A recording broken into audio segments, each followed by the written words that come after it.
அந்த வீட்டிலும் ஒரு எதிர்பாராத திருப்பம் நிகழ இருக்கிறது. அந்த திருப்பம் சுரேஷின் வாழ்க்கையையே மாற்றப் போகிறது. சுரேஷ் போலீஸ் ஸ்டேஷனில் வேலை தொடர்பான விஷயத்தில் இருந்த நேரத்தில் மலர் மிகவும் கவலையுடன் தனது அறைக்குள் சென்று கதவை மூடிக்கொள்கிறாள். பல நாட்களாக மனதில் வைத்திருந்த உண்மையை இனி சொல்லாமல் இருக்க முடியாது என்று முடிவு செய்கிறாள்.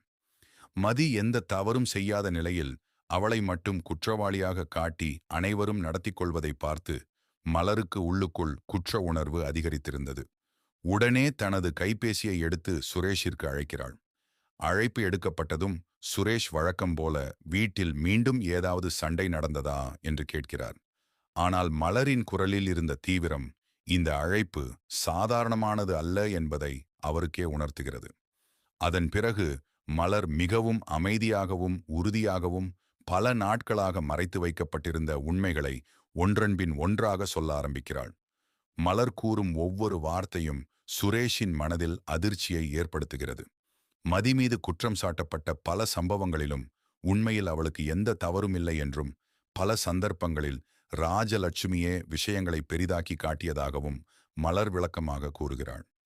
குறிப்பாக நெஞ்சுவலி என்று கூறி அனைவரையும் ஏமாற்றிய சம்பவத்தை நினைவுபடுத்துகிறாள். உண்மையில் உடல்நிலை மோசமாக இருந்தால் மருத்துவமனைக்கு செல்ல தயங்க மாட்டார்கள்.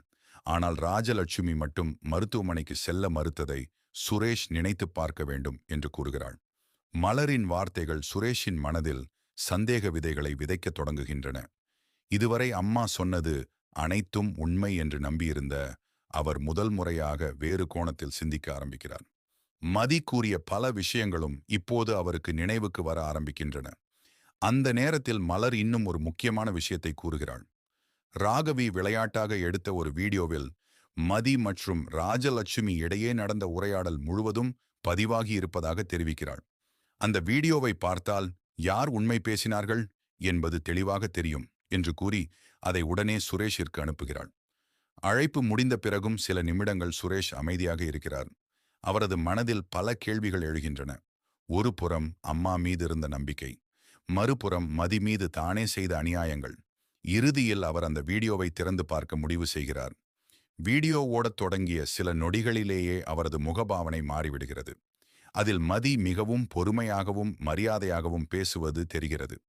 அதே நேரத்தில் ராஜலட்சுமி பல விஷயங்களை திட்டமிட்டு திரித்து கூறியதும் வெளிப்படையாக பதிவாகி இருந்தது. வீடியோ முடியும் நேரத்தில் சுரேஷின் மனம் முற்றிலும் உடைந்து போகிறது. தன் மனைவியை புரிந்து கொள்ளாமல் அவளை எவ்வளவு காயப்படுத்திவிட்டேன் என்று எண்ணி வருந்துகிறார். மதி பல முறை உண்மையை சொல்ல முயன்ற போதும் தானே அவளுக்கு